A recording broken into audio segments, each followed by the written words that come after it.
ज्ञात्वा देवं सर्वपाशापहानिः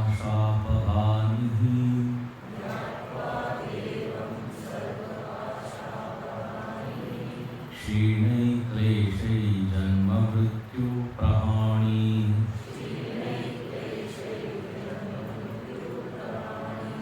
तस्याभिधानात् तत्तृतीयं देहभेदे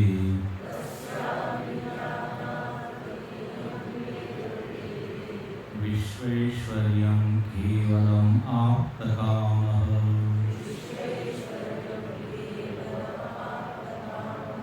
ज्ञात्वा देवं सर्वपाशापहानिः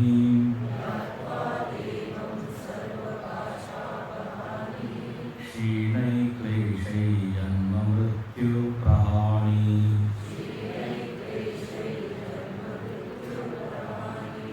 तस्याभिधानात् तृतीयं देहभेदे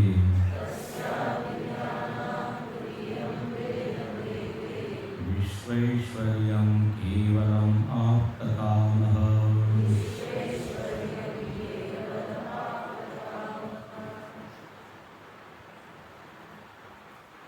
अपने जीवन को यदि हम देखें तो एक बात स्पष्ट दिखाई देती है कि मैं जी रहा हूँ,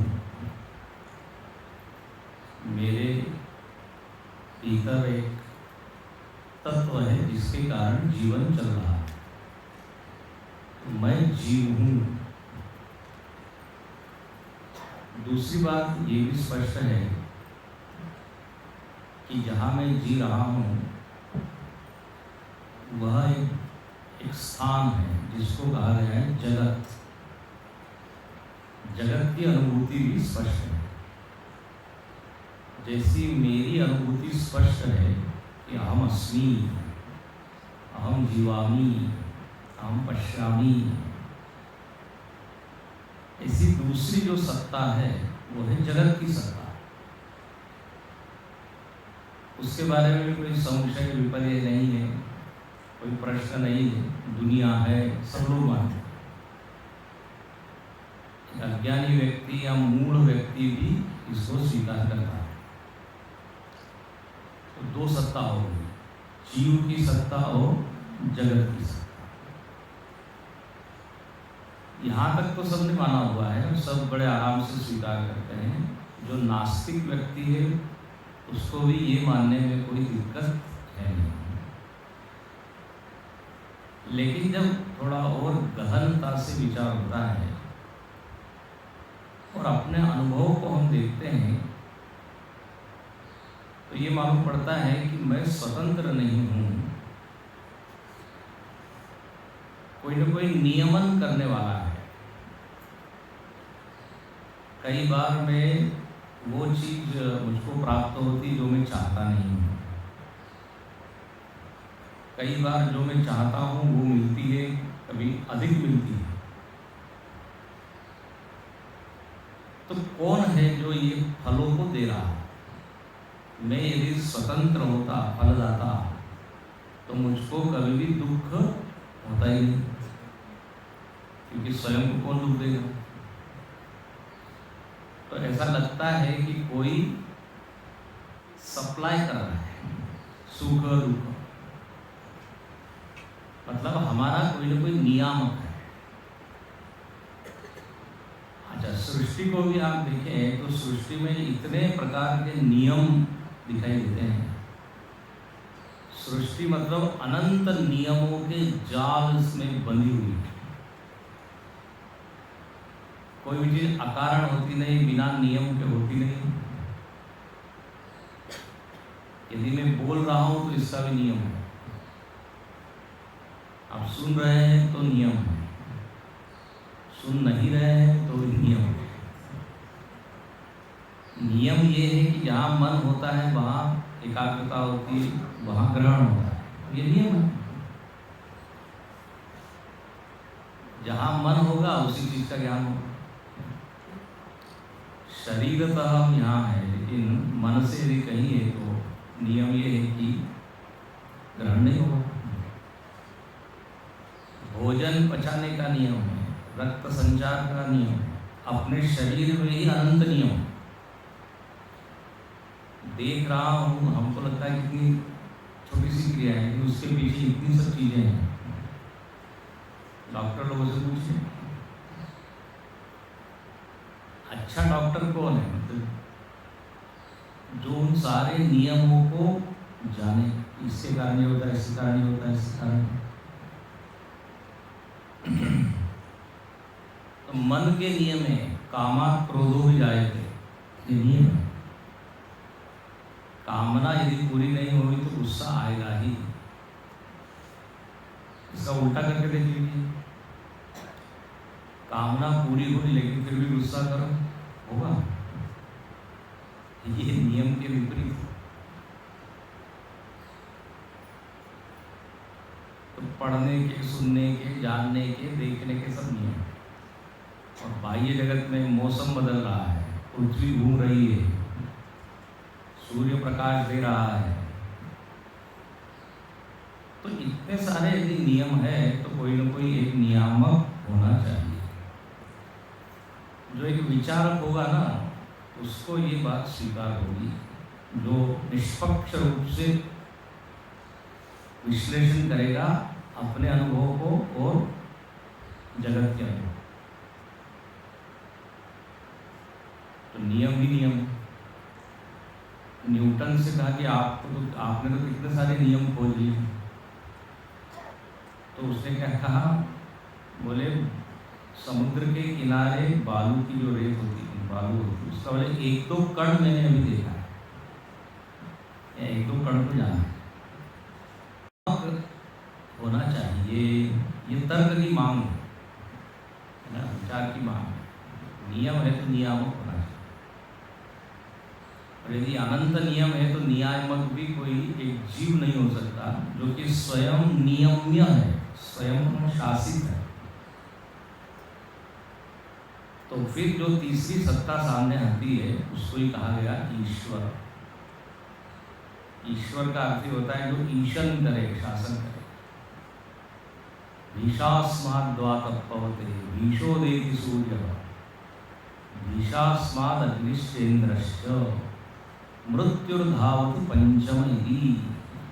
बड़ा अच्छा एक मंत्र है। बोले आप सृष्टि को जरा ध्यान से देखें तो दिखाई देगा सूर्य उदित हो रहा है नियम से, हवा चल रही है। तो बोले कौन है जो इनके पीछे पड़ा हुआ है कि तुमको ये काम करना ही? सूर्य को कौन कह रहा है तुम उदित हो? ऐसा लगता है वहाँ वर्णन है, किसी के डर से वो बिल्कुल समय पे उदित होता है। देखो जहाँ कोई नियामक होता है वहाँ सारे नियमों का पालन ठीक ठाक होता है क्या? एक ऑफिस में एक व्यक्ति गया, गेट से ही देखा उसने, उस ऑफिस के जो बॉस है उससे मिलना चाहता है, लेकिन देखा और वापस आ गया, अंदर नहीं गया। उसके बाद जब दूसरी बार गया तो अंदर गया और उससे मिला, जो उस ऑफिस का ऑफिसर था। तो बोले पहले मेरे को मालूम था कि यहाँ आप बैठे नहीं हैं। क्यों? बोले कोई चाय पी रहा है, कोई गप मार रहा है, कोई अखबार पढ़ रहा है। तो नियामक न होने के कारण किसी भी नियम का पालन हो नहीं रहा है। तो मैंने अनुमान किया, कहते हैं ना यत्र यत्र धूमः तत्र तत्र अग्नि, धुएं को देख के अग्नि का अनुमान। ऐसे ही नियमों को देख के नियामक का क्या होता है? अनुमान। स्कूल में शिक्षक है कि नहीं ये आप दूर से समझ जाएंगे। यदि मतलब सब एकदम शांत है तो ये सृष्टि व्यवस्थित चल रही है, इसलिए ईश्वर को मानना पड़ता है। तो इस तरह तीन हो गए, जीव, जगत और ईश्वर।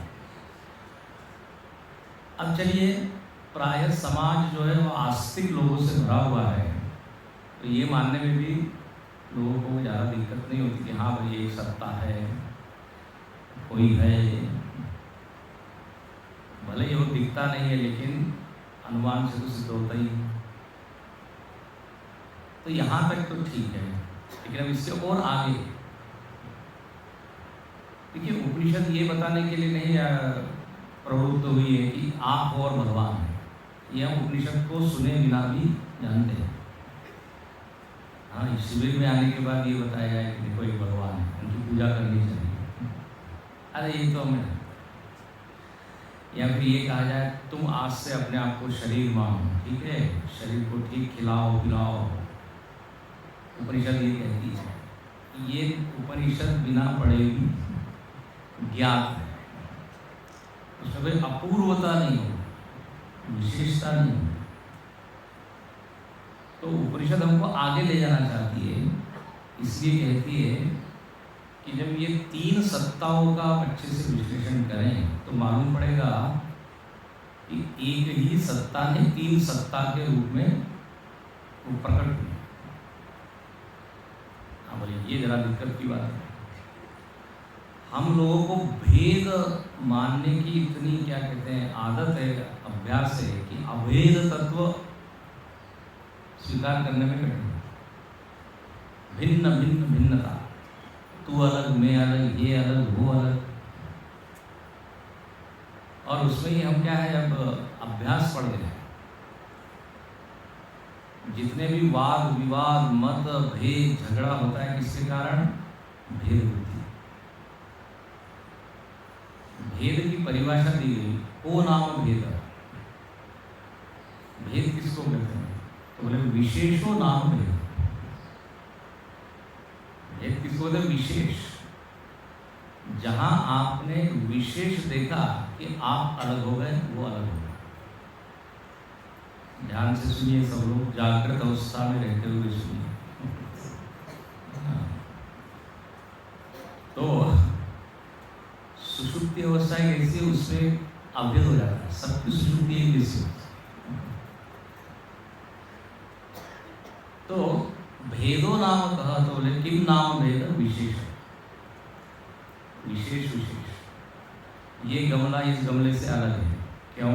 बोले इसमें विशेष है, इसमें पत्ते हरे हैं बड़े हैं, उसमें कम हो गया ना। इस तरह आप देखें तो व्यक्ति व्यक्ति में भी है, वस्तु वस्तु में भी है। विशेषता को आप यदि हटा देंगे तो भेद नहीं दिखेगा। जैसे हम इतने लोग यहाँ बैठे हैं, सब में भेद है, फर्क है, अंतर है, नानात्व है, वैविध्य है। किसके कारण? कोई न कोई विशेषता। भाषा की विशेषता हो सकती है, बोले हम गुजराती है, बोले नहीं हम मराठी है, तीसरा बोले तमिल है। तो जैसे ही आपने भाषा का क्या भेद दे दो, जितना हम विशेष को देखेंगे उतने टुकड़े होते जाएंगे, और जितना सत्ता सामान्य देखेंगे, सामान्य सत्ता उसको, उतना क्या होगा? एकत्व होगा। अब हम सब यहाँ बैठे, ये हम सबका एक ही नाम है, सब शिविरार्थी है। चलो थोड़ा और अच्छा नाम दे दें, साधक है। साधना कर रहे हैं कि मालूम नहीं, स्वामी इतने दूर से आए हैं, करते हैं, चलो बढ़िया। तो 200 साधक बैठे हैं, तो साधक कहते हैं भेद मिल गया कि नहीं? सभी साधकों से विनंती है, ऐसा बोलती सब लोग, अच्छा मतलब हमारे लिए भी। लेकिन कहा जाए सभी गुजरातियों से विनंती है, तो बाकी लोग ध्यान देंगे हमारे लिए। या जो लोग कहाँ से आए, राजस्थान से आए हैं, जहाँ एक विशेष चीज के नाम लिए, राज्य, भाषा, प्रांत, जाति, तो क्या हो जाता है? भेद हो जाता है। उपनिषद हमको इस भेद वाले जीवन में से निकालना चाहता है। भिन्न छिन्न, छिन्न भिन्न। भिन्न का अर्थ होता है तोड़ना, काटना। भिद धातु से बना है भेद। इसलिए उपनिषद में भगवत गीता में एक श्लोक आता है, अविभक्तम विभक्तेषु विभक्तम विवच स्थितम। बोले सारे भेदों में, सारे जो अलग अलग विशेषताएं दिख रही है, इसके भीतर एक कॉमन चीज है जिसमें पक्षपात नहीं, किसमें ज़्यादा है किसमें कम है, ऐसा नहीं। देखो बुद्धि की दृष्टि से देखें तो किसी की बुद्धि ज़्यादा है किसी की कम है, संस्कारों को देखें तो किसी के अच्छे किसी के कुछ और है, सबकी विशेषताएं अलग है। कोई कवि है तो कोई खिलाड़ी है तो कोई शिक्षक है, लेकिन एक चीज अविभक्त है, वो है चैतन्य, वो है ब्रह्म तत्व। और ये ब्रह्म तत्व केवल जीवों में ही कॉमन नहीं है, बल्कि भगवान तक ये जाता है। भगवान भी वही चैतन्य है जो चैतन्य में है। ये इसलिए नारद ने शबरी माता को जो उपदेश किया है भगवान ने, तो वहाँ आता है कि मम दर्शन फल परम अनुपा जीव पाव निज सहज स्वरूपा। भगवान क्या सुंदर चौपाई की। बोले भी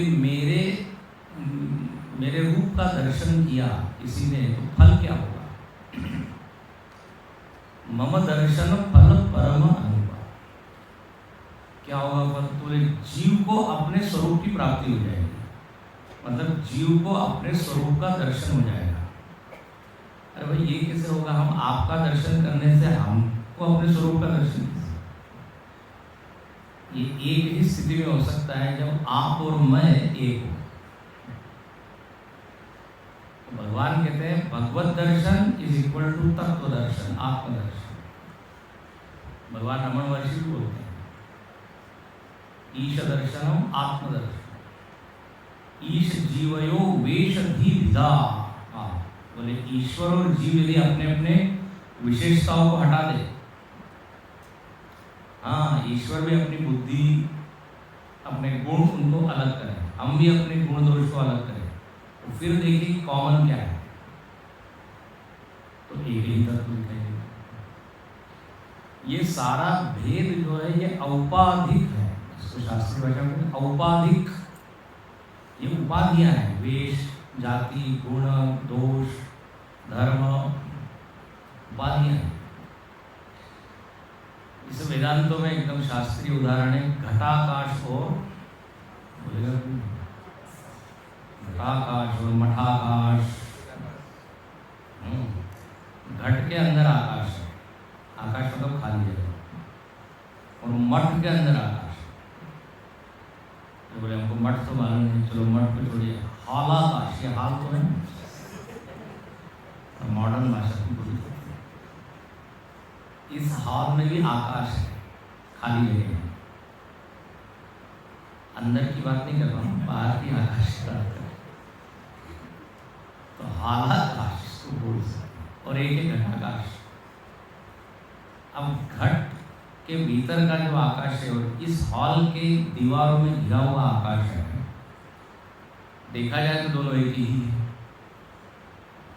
यानी बोले एक किसी, एक तो छोटा है एक बड़ा है, लेकिन छोटा बड़ा आकाश के कारण नहीं है, छोटा बड़ा उपाधि के कारण है, दीवार के कारण है। घट की भी दीवार है, हॉल की भी दीवार है। दीवारों को हटा दिया जाए तो फिर आप भेद बता सकते हो क्या? एक ही है।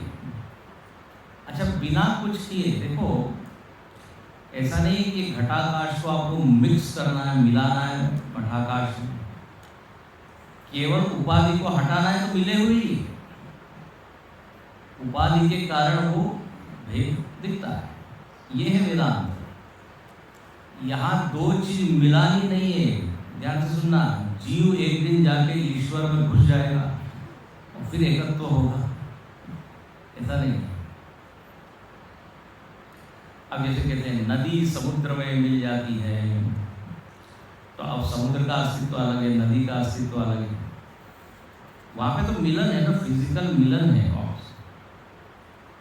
यहाँ पे तो एक ही सत्ता ने दो रूप लिए हैं, जिसके कारण वो दो दिखाई दे रहे हैं, उसको यदि हटा दिया जाए तो एक ही। तो इसलिए बार बार यहाँ पे ये जो ज्ञातवा शब्द आ रहा है ना, ज्ञातवा मतलब जानना, तो यहाँ पर जानना है। अहम और ब्रह्म में भेद नहीं है, जानना है, करना नहीं है। एक होता है कर्म विभाग और एक होता है ज्ञान विभाग, ठीक है। यदि आपको कोई चीज प्राप्त करनी है जो आज नहीं है, तो उसके लिए आपको क्या करना पड़ेगा? कर्म करना पड़ेगा, है कि नहीं? प्राप्त भी दूर है, पैसा नहीं है तो नौकरी करके आपको कमाना पड़ेगा। किसी चीज को पैदा करना है तो कर्म करना पड़ेगा। जैसे किसान जो है पैदा करता है, बस। किसी चीज को नष्ट करना है तो कर्म की जरूरत है, कर्म से नष्ट होगा। इसलिए कहते हैं प्राप्तव्यम, उत्पाद्यम, आप्यम, नश्यम, ये सब कर्म से होता है। लेकिन वेदांत जो है क्या कहता है? आपको कुछ नहीं करना है, क्योंकि चीज ऑलरेडी प्राप्त है। प्राप्त से प्राप्ति है, प्राप्त है लेकिन अप्राप्तवत लग रही है। अहम को ब्रह्म बनाना नहीं है, ध्यान से सुनना। आत्मा को ब्रह्म बनाना नहीं है, आत्मा ऑलरेडी क्या है? ब्रह्म है, जानना है। ईश्वर और जीव का एकत्व जानना है, करना नहीं है। अब ये सब वेदांत के सिद्धांत धीरे धीरे पकड़ में आते हैं। जैसे कोई चीज अपने जेब में हो तो आपको कहीं जाकर उसके लिए कुछ खोजना है? कुछ नहीं। या उदाहरण क्या है? माला का। चूंकि हमारा ध्यान कहीं और है, इसलिए गले में पड़ी हुई माला हमको लग रही है कि कहीं मैं खो दी है, कहाँ रख दी है। वो थक के बैठता है, पसीना आ जाता है तो ऐसा हाथ से पूछता है, अरे यही तो है। तो यहाँ पर इसके ज्ञातवा का अर्थ है अपरोक्ष रूप से जानना। अच्छा, जानने के भी बहुत स्तर होते हैं। हाँ, जानने के भी बहुत स्तर है। अब जैसे यहाँ पर सब लोग बैठे हैं तो मैं जान रहा हूँ कि इतने लोग बैठे हैं, तो ये क्या हुआ? एक सामान्य ज्ञान। लेकिन अब मुझको ये मालूम नहीं कौन से शहर से कौन आया है, कौन क्या जॉब करता है, किसकी कौन संबंधी है, ये विशेष ज्ञान नहीं हुआ। अब कोई कहेगा आप जानते हैं? हाँ जानते हैं। दूसरों अच्छा, तो हमारे वो चाचा जी आए थे, कैसे हैं? अरे बोले ये नहीं जानते। विशेष तो ज्ञान के स्तर हो गए।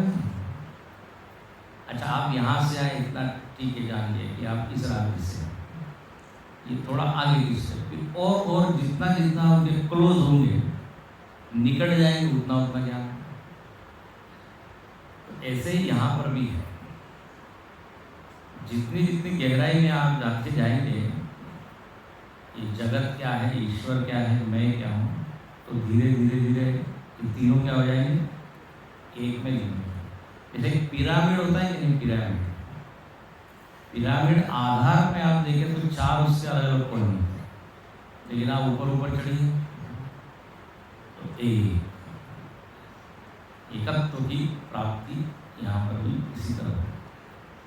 और जहाँ एक है वहाँ फिर आनंद है, शांति है।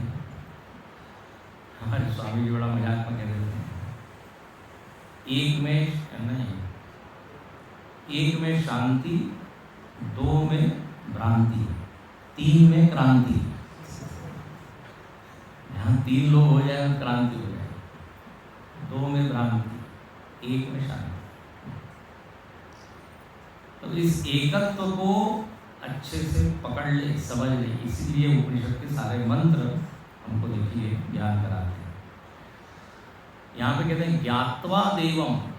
जब इस एक देव का ज्ञान हो जाएगा, सामान्य वस्तु जो है, सत्ता सामान्य, उसको जब आप पकड़ लोगे तो भेद खत्म, फिर ईर्ष्या द्वेष खत्म, सब चीजें देखिए, सारे विकार का, तो फिर क्या होगा? सर्वपाशापहानि। हर चीज की देखिए फलश्रुति बताते हैं, ये करेंगे तो ये फल होगा। जय जय जय हनुमान गोसाई कृपा करो गुरुदेव के नाय। इसमें क्या आता है? संकट मिटे जो सुमिरे, तो है ना, ये फलश्रुति है। सबसे ज्यादा फलश्रुति जो लोगों को अट्रैक्ट करती है, भूत पिशाच निकट। हमको भूत से बड़ा डर लगता है, इसलिए हम बोलते हैं हमारे हर चीज में एक फलश्रुति। अच्छा, लोग पहले फलश्रुति देखते हैं क्या है, उसके बाद बोले सोचेंगे स्तोत्र पढ़ें कि नहीं। तो यहाँ पर इस वेदांत ज्ञान की फलश्रुति क्या है? सर्वपाशा। सारे जो बंधन है वो छितर बितर हो जाएंगे, टूट जाएंगे। विद्यते हृदय ग्रंथि छिद्यन्ते सर्व संशय, और क्षीणै क्लेशै जन्म मृत्यु प्रहाणी। सारे क्लेशों का क्या हो जाएगा? क्षय हो जाएगा, और क्लेशों का क्षय होने से जन्म मृत्यु का विनाश। अब बोले क्लेश क्या है? तो सबसे पहला जो क्लेश है वो है अविद्या। अविद्या मतलब स्वयं को न जानना। सारी समस्या का मूल यही है। समस्या का मूल बाहर नहीं है। मूले कुठारा घात, इसके वेदांत इसी पर जोर देता है कि समझ, इधर उधर मत देखिए, दोष दूसरों को मत देखिए, मत दीजिए, स्वयं ही गड़बड़ है। अपने को न जानने से क्या है? जीवत्व है, जीव बन गए। जीव बन गए तो फिर कर्ता भोक्ता बन गए, फिर फंस गए। तो यहाँ पे लिखते हैं क्लेश। तो पतंजलि जी ने भी कहा अविद्या अस्मिता, वहाँ पर बिल्कुल यही क्रम है। अविद्या आई नहीं कि अस्मि भाव आया। अस्मिता, अस्मिता मतलब मैं something, I am something, I am somebody, मैं कुछ हूँ। देखो ब्रह्मज्ञानी यही तो कहता है कि मैं कुछ एक विशेष नहीं हूँ। विशेष का वो परित्याग कर देता है। हम लोगों को विशेषता में इतनी आसक्ति है कि उसको पकड़ के रखते हैं। ये जो अलग अलग मेडल मिलते हैं, अलग अलग पुरस्कार मिलते हैं, ये विशेषता के कारण मिलते ही नहीं। इसलिए कहते हैं ज्ञान मान जो है तो नहीं, किसी भी तरह का मान नहीं। मान मतलब अपने आप को नापना, नियते अनेन। तो हम अपने आप को नापते हैं, हम कितने हैं, ऐसे हैं। बोले जहाँ सारे मान ड्रॉप कर दिए। जैसे लहर डरती रहेगी अपने आप दूसरी लहर से, लहर डरती रहेगी जब तक उसने अपने आप को एक आकार बनाया। लेकिन जहां लहर ने अपना आकार ड्रॉप किया कि मैं तो पानी हूं, तो फिर क्या डर? अरे व्यापक हूं। एक लहर ध्यान कर रही है कि मैं कौन हूं, कौन हूं। पहले उसको लगता था मैं आकार हूं, तो बड़ा डर लगता है। ध्यान किया तो उसको मालूम पड़ा मैं छोटी नहीं हूं, मैं तो पानी हूं। तो गुरु जी बड़ा अच्छा कहते हैं। और जब उसको ये ज्ञान हुआ कि मैं पानी हूँ, तो शर्म के मारे वो पानी पानी हो गई। अरे मैं इतनी बड़ी व्यापक हो के बताइए, इतना सच। तो हम लोग जो लहर की तरह आकार में इतने मस्त हुए हुए हैं, नाम रूप गुण, यानी जब ये ड्रॉप हो जाएगी अस्मिता भाव, तो फिर क्या है? राग द्वेष अभिनिवेश, वो सारे जो क्लेश है, आगे आने वाले कष्ट, उससे भी नाश हो जाएगा। अच्छा, ये सब कैसा होगा? बोले तस्याभिध्यानम। अभिध्यानम, अभिध्यान का अर्थ होता है हमेशा ध्यान। अभी तो चारों ओर से, हर तरफ से ये याद रखना, अपने स्वरूप की स्मृति रखना कि मैं कौन हूँ।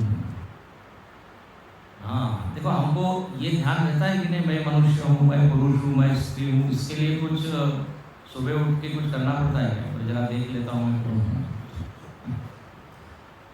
ये जितना सहज हो गया है कि हम मनुष्य, उतना ही सहज अहम ब्रह्म ये हो जाए तो बस बात पूरी। ये इतनी आसान तो नहीं, इसलिए सतत ध्यान, निरंतर ध्यान। पतंजलि योग सूत्र में आता है, सतु दीर्घ काल नैर्यंतरेण सत्कार सेवितो दृढ़ भूमि। ये दृढ़ता कब आती है? बोले दीर्घ काल तक जब व्यक्ति ध्यान करता है। प्रातस्मरामि स्फुरदात्मतत्वम, सुबह उठ के जो ध्यान करें ऐसा। तो तस्य अभिध्यानात्, पहले श्रवण करें। हाँ, देखिए श्रवण के बिना ध्यान होगा तो कुछ समझ में नहीं आएगा। किसका ध्यान करना है, क्या है?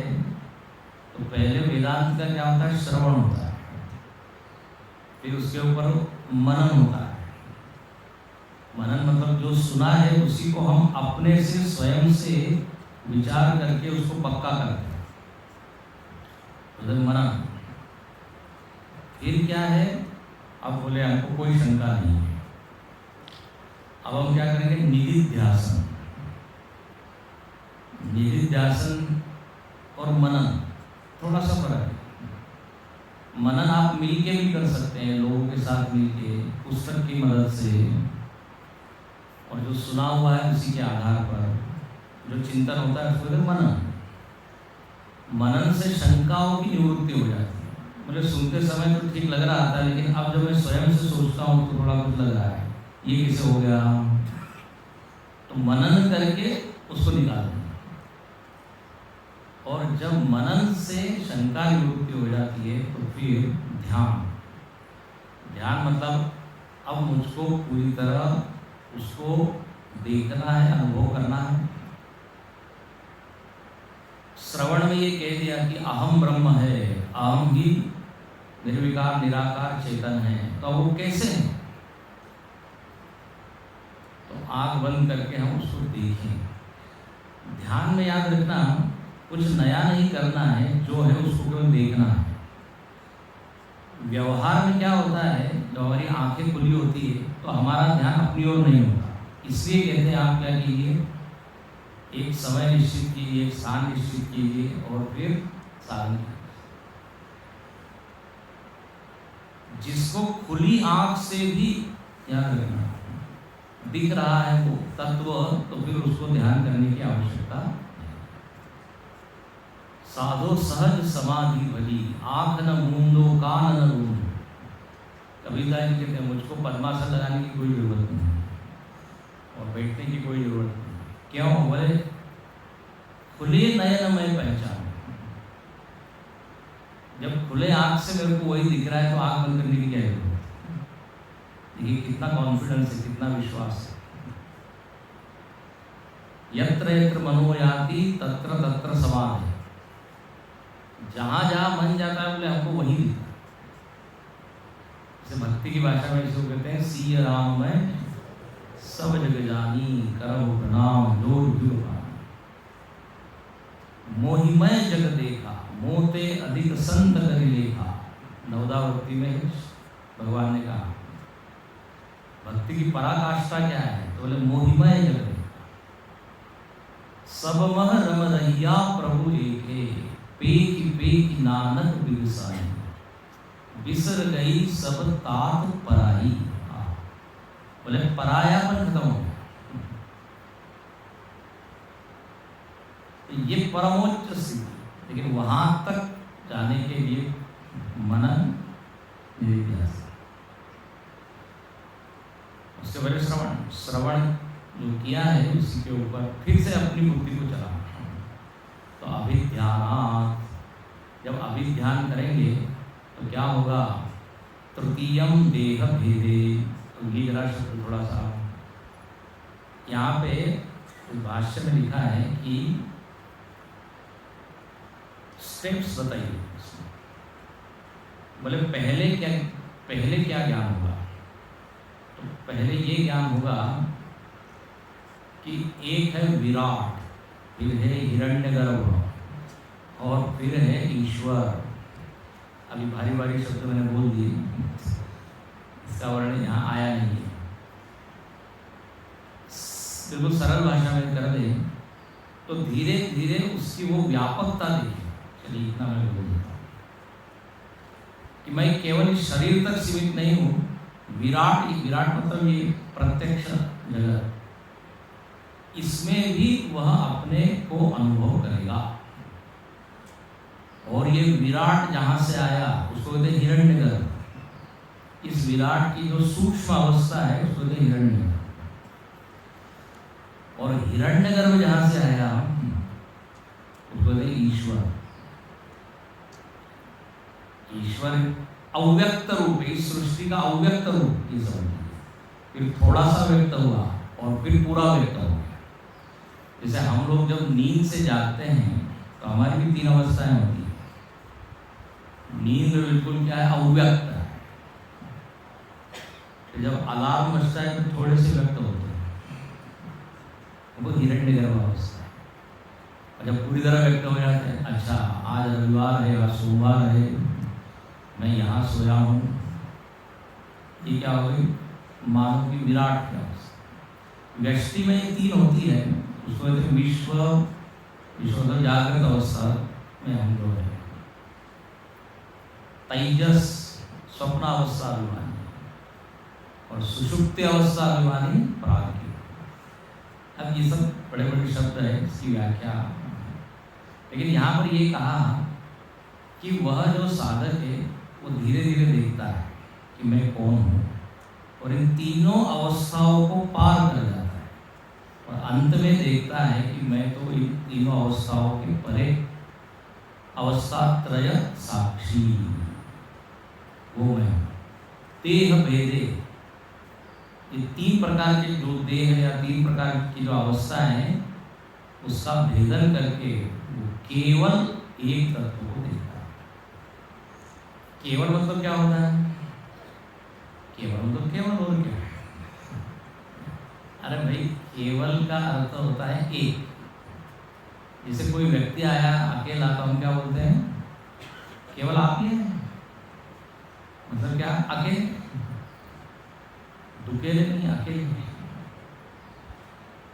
तो ये तत्व का एक नाम ही है केवल। केवल किसको कहते हैं, ब्रह्म को।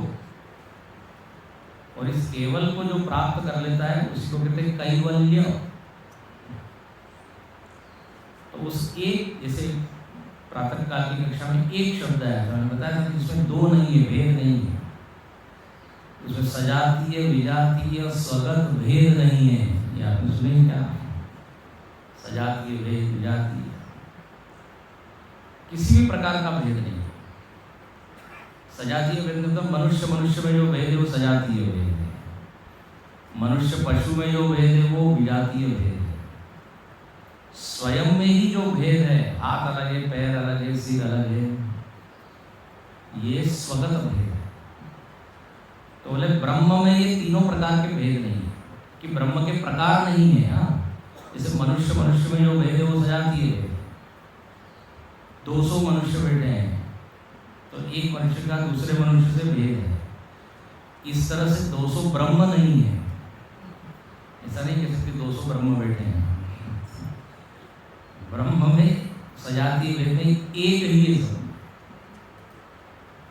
ब्रह्म के विजातीय भी कोई नहीं है, और ब्रह्म में हाथ पैर की तरह कोई अवयव नहीं है। ये सब बड़े बड़े ये सब विचार हैं। कहने का अर्थ है कि जहाँ पर द्वितीयता का कोई नाम ही नहीं, अद्वितीय, एकम एव अद्वितीय, उसको बोले केवल। तो विश्वेश्वरियम केवलाप्तकामः, बोले वह जो ब्रह्मज्ञानी है वह इस केवल तत्व को प्राप्त कर लेता है और वो हो जाता है आप्तकाम। आप्तकाम का बड़ा अच्छा है। आप्तकाम मतलब सारी उसकी कामनाएं मानो कि उसको प्राप्त हो। इसका अर्थ होता है कि संपूर्ण आनंद उसको मिल गया। देखो, एक कामना की पूर्ति से आपको इतना सा आनंद मिला, दूसरी कामना की पूर्ति दूसरा आनंद मिला। जिसकी सारी कामना पूर्ति हो गई तो उसको क्या मिलेगा, संपूर्ण आनंद। सर्वान कामान सह अश्नुते, सारी कामनाओं को प्राप्त कर लेता है। मतलब ये कि सारी कामना पूरी करने के बाद जो आनंद मिलता है वो आनंद उसको मिल गया। जैसे किसी को 1 रुपया मिला, किसी को 10 रुपये मिले, 10 रुपये वाले का आनंद थोड़ा ज़्यादा, 20 रुपये वाले का ज़्यादा, 100 रुपये वाले का ज़्यादा। और यदि किसी को करोड़ रुपये मिल गए तो उसमें सारे आनंद समाहित हो गए। 1 रुपये का आनंद, 2 रुपये का आनंद, 3 रुपये। यावान अर्थमुदपाने सर्वतः संप्लुतोदके। इसको यदि नदी मिल गई तो फिर उसको बाल्टी भर पानी का जो सुख है वो ऑलरेडी उसको मिल गया। तो आप तक सारी कामनाएं, कामना की प्राप्ति के बाद जो आनंद मिलता है वो। और इसका दूसरा अर्थ क्या है, उसकी सारी कामनाएं खत्म हो गई।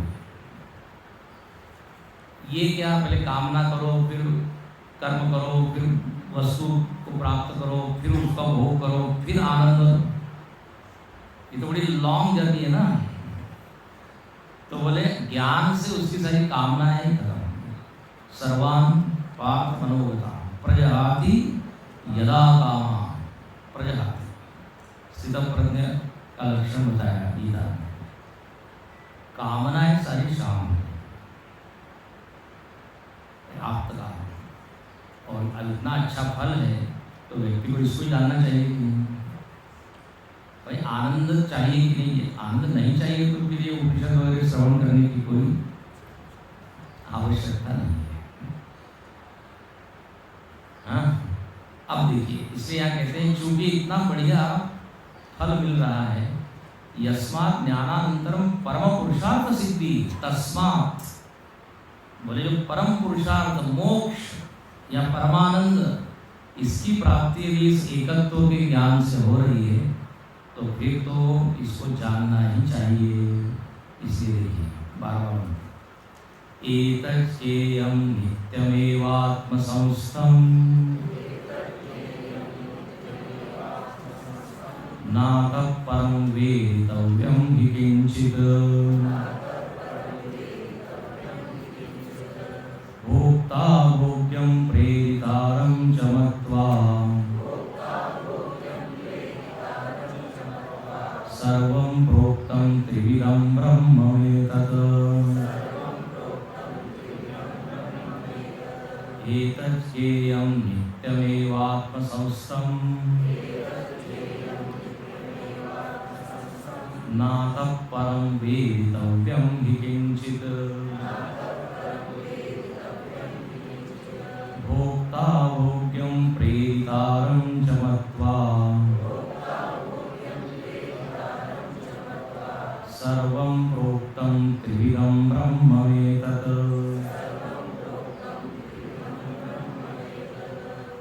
बोले इस एक तत्व के ज्ञान से परम आनंद मिल रहा है। परम आनंद मतलब ऐसा आनंद जो कभी समाप्त न हो, सुप्रीम आनंद, परम। और परम आनंद का लक्षण क्या है? परम आनंद का एक तो लक्षण है कि जो नाशवान नहीं। दूसरा लक्षण है कि उस आनंद के कारण कोई दुख नहीं है। उस आनंद का भोग करने से दुख नहीं होगा।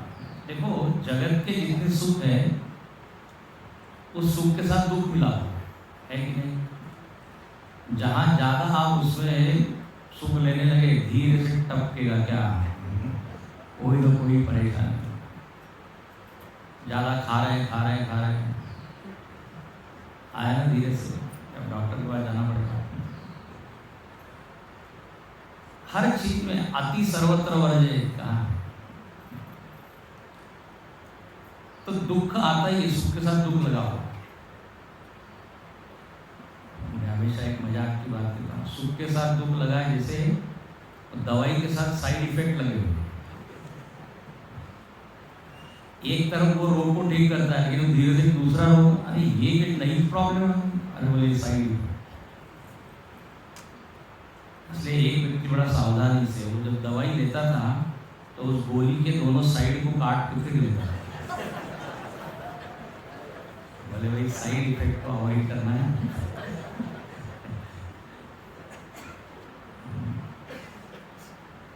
साइड को काटने से कुछ नहीं होता। तो सुख के साथ दुख, लेकिन ये सुख ऐसा है शुद्ध शुद्ध सुख, प्योर सुख, योगरतो वा भोगरतो वा नंदति नंदति नंद। तो ऐसा बढ़िया क्वालिटी का सुख स्वामी अखंडानंद जी महाराज कहते थे, एक है नंबर 1 का सुख, एक है नंबर 2 का सुख। वास्तव में जो सुख है नंबर 2 वाला वो केवल आभास है, सुखाभास है। लेकिन वो कहते थे कि जब तक असली वाला नहीं मिले तो नकली से काम चलेगा। ओरिजिनल नहीं मिलता तो डुप्लीकेट। हाँ, तो ऐसा ये ब्रह्मानंद या परमानंद, ये यदि ब्रह्म ज्ञान से प्राप्ति इसकी होती है तो यही जानना चाहिए। इसलिए एतत् ज्ञेयम, ये मतलब जानने योग्य, यही है। अच्छा, ये परमानंद का एक और लक्षण क्या है? बोले जो बहुत एब्जॉर्बिंग है, जिसमें आप घंटों डूब सकते हैं। जगत के जितने भी सुख है ना, थोड़ी देर के बाद वो बोरिंग हो जाते हैं, उब जाते हैं। आप कितना देखेंगे, लोग बोलते हैं कितना घूम, कितना टीवी देखें। लोग जो है सो के भी थक जाते हैं, मानो सो के थक जाते हैं। कितना सोएंगे? तो हर चीज में एक सीमा है। लेकिन यहाँ पर इस आनंद की, गीता में जैसे 6 अध्याय में लिखा, यत्यत आत्यंतिकम सुखम बुद्धिग्राह्यम अतीन्द्रियम, आत्यंतिक सुख है जिससे कोई अंत ही नहीं। तो ऐसा ये सुख तो वही है जो सुनने से लगता है मिलना चाहिए, मिलना चाहिए। तो एतत् ज्ञेयम, और लिखते हैं न अतः परम वेदितव्यम ही किंचित, इससे और अधिक जानने योग्य कोई वस्तु नहीं। कितना पावरफुल ये लाइन है। बोले इधर उधर मत भटकते रहेंगे, ये देखना है, वो देखना है, यहाँ जाना है, वो अन्या वाचो विमुंचत, ऐसा सीधा बोलता है। तमेव एकम विजानीत, बोले उस एक आत्मा को ही जानो, बाकी तो सब ठीक ही है, व्यर्थ है। मृत्तिका इत्येव सत्यम वाचारम्भणम विकारो नामधेयः, मृत्तिका इत्येव सत्यम। बाकी तो नाम के लिए है, थोड़ा मन बहलाने के लिए, दिल बहलाने के लिए, गाली ख्याल अच्छा है कि यहाँ पे सुख है, वहाँ से थोड़ी देर के लिए। लेकिन यदि बढ़िया वाला, असली वाला चाहिए तो यही वेदितव्य, ना तब परम वेदितव्यम किंचित। आत्मबोध ग्रंथ में शंकराचार्य लिखते हैं, यद ज्ञात्वा न परम ज्ञेयम, यद दृष्ट्वा न परम दृश्यम, यद भूत्वा न, और कुछ बनने की जरूरत नहीं, न कुछ बनना है, न कुछ जानना है, न कुछ देखना है। इस चीज को जान लेने के बाद, अच्छा ये चीज क्या है, ये तत्व क्या है, तो फिर याद करा देते हैं कि वही एक ही ब्रह्म है, वही 3 रूप में दिखाई दे रहा है। बात फिर आ गया, भोक्ता भोग्यम प्रेरितारम च मत्वा सर्वम प्रोक्तम त्रिविधम ब्रह्म। एक ही ब्रह्म है जो त्रिविध रूप से दिखाई दे रहा है। भोक्ता मतलब जीव, भोग्य मतलब ये जगत, और प्रेरितारम, इन दोनों का जो नियामक, सूर्य की कक्षा थी, जो प्रेरक नियामक ईश्वर, उसको यानी क्या प्रेरिता। बोले तीनों कौन है? तीनों को आप एक ही मानिए। मत्वा, यहाँ शब्द है मत्वा। तो परम सत्य तो यही है। अब हमको जब समझ में आए तब आए। लेकिन एक बात बताएं, ये उपनिषद बार बार एकत्व की चर्चा कर रहा है। 3 नहीं है, 2 नहीं है, 1 है। उपनिषद को इसकी चिंता नहीं है कि हमको और आपको समझ में आ रहा है, ठीक है। उपनिषद अपनी बात कहते रहता है, अब आपको प्रयत्न करो समझो। जो सत्य है वो हमने बोल दिया, आपको अच्छा लगता हो तो ठीक, नहीं लगता हो तो ठीक। देखो, सत्य को पसंद और नापसंद को लेना देना नहीं, सरलता और कठिनता से लेना नहीं। सत्य है। जिस दिन हम योग्य हो जाएंगे वो समझ में आ जाएंगे।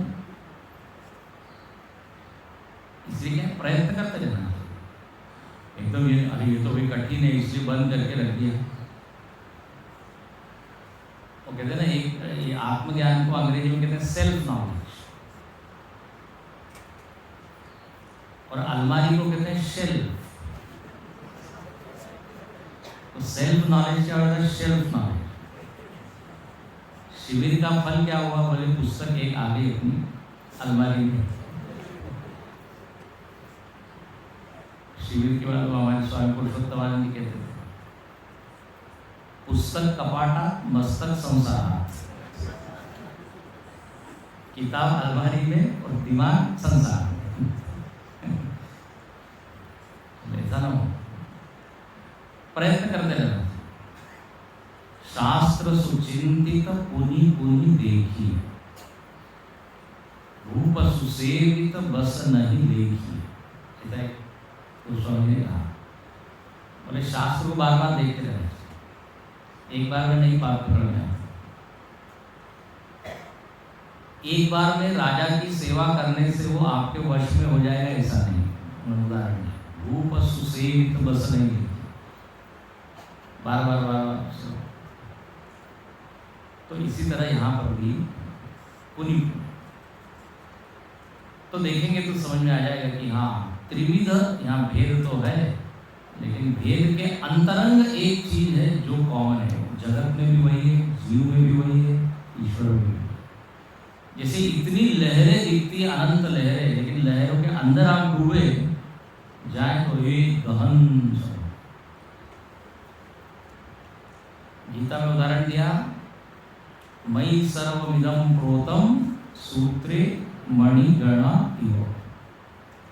जैसे कि माला है, माला में मोती अलग अलग है, हम लोग सब मोती की तरह है। हाँ, जीव वनस्पति सूर्य चंद्र सब, उसके अंतरंग में एक माला है, एक धागा है। एक ने बड़ा अच्छा कहा, देखो सब काम तो किया है धागे ने, लेकिन महिमा किसकी हो रही है? माला की। कितनी सुंदर माला है। यदि धागे को खींच दिया जाए तो सारे मोती बिखर जाएंगे। माला इतनी बढ़िया आकार में दिख रही है, उसका क्रेडिट किसको जाना चाहिए? हाँ, सूत्र। तो हम लोग बढ़िया से जीवन जी रहे हैं, जगत को एंजॉय कर रहे हैं, और जगत में भी जो सुख है क्योंकि अंतरंग में वो होता है, जिसको निकालने से ये जगत जीव सब कोलैप्स हो जाता है, गिर जाता है। वो इसलिए गोस्वामी जी ने राम जी का वर्णन यही किया कि राम जी कौन है? बोले झूठे सत्य जाय बिनु जाने, जिमि भुजंग बिनु रवि पड़े। राम जी वो नहीं जो दशरथ जी के पुत्र है। उन्होंने कहा राम वो है जिसके कारण झूठा जगत भी सच्चा लगता है।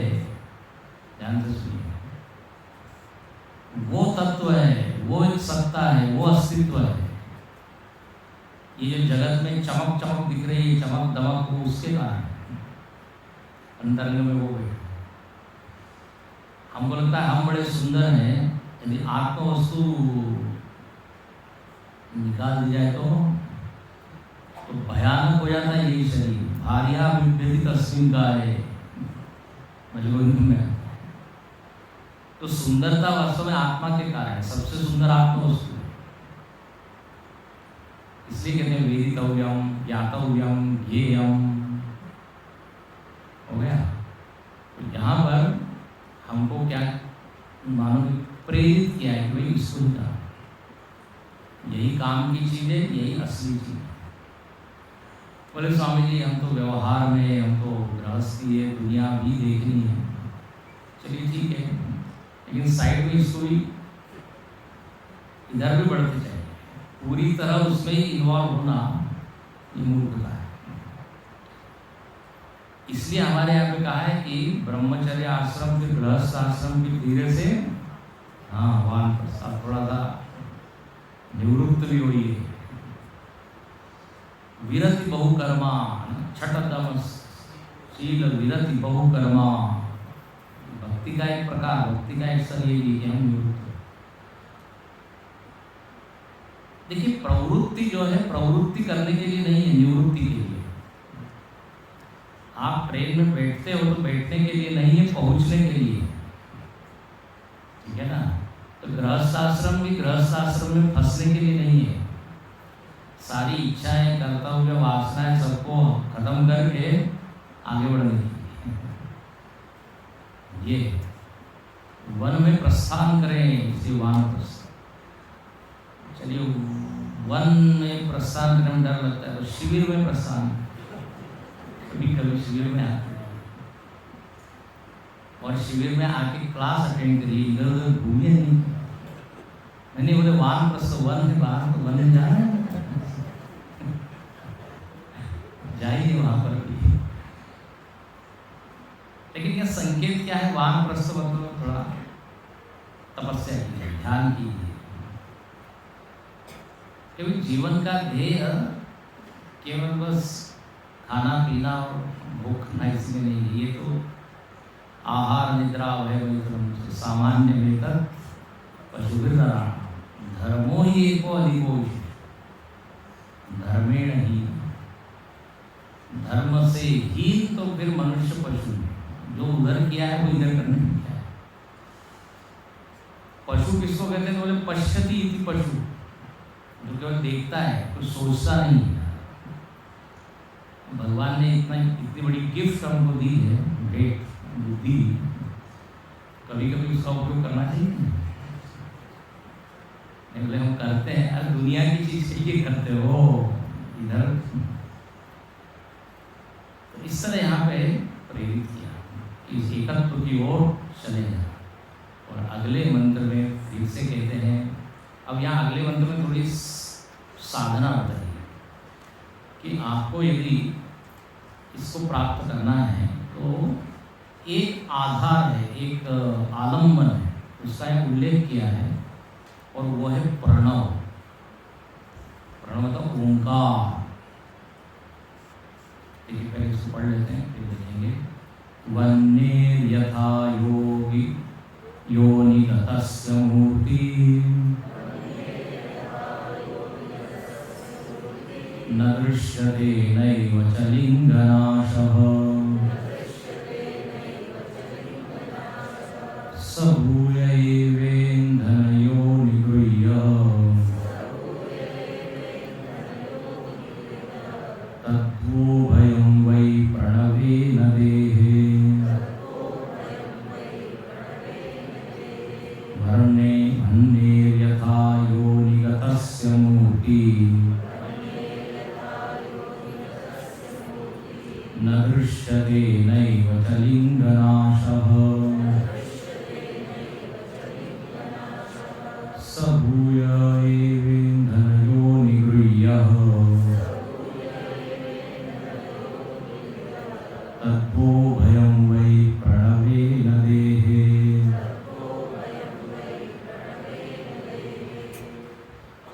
इसका अर्थ हम देखेंगे अगली कक्षा में। कहते हैं प्रणवेन देहे, प्रणव शब्द है, प्रणव मतलब ओंकार।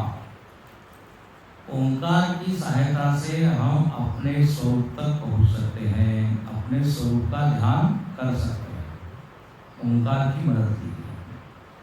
तो छिपा हुआ जो तत्व है वो प्रकट हो जाएगा। जैसे यहाँ पर उदाहरण दिया है अग्नि का।